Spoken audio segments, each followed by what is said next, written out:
شباب من مختلف الأعمار اجتمعوا بمصر بمهرجان اكتشاف المواهب للسيارات الدفعة الرابعة من تنظيم هيروز أكاديمي لمؤسسها شريف صقر. الحمد لله فريق الأبطال بدأ من 2018 2019 22 لغاية ما وصلنا للدفعة 21.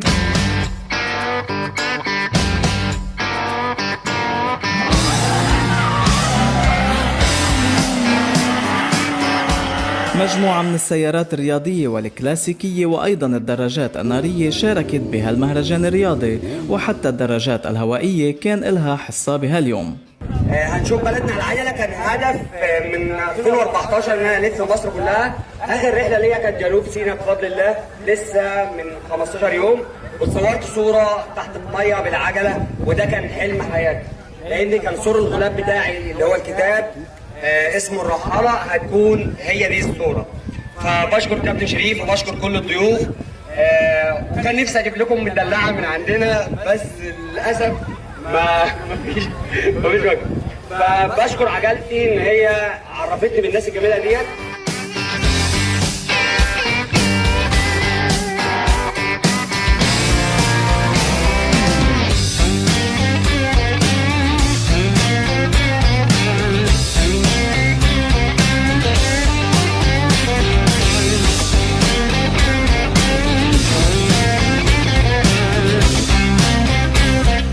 سباقات كتيرة تابعها الجمهور اللي تواجد بأعداد كبيرة، ومنها سبيد تيست،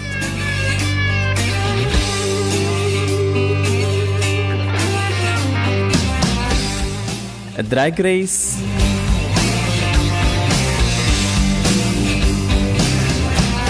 شو دريفت وغيرها. والتقط مصور هيروز أكاديمي محمود عوض أهم الأحداث بهالمهرجان وخص عيش الآن فيها.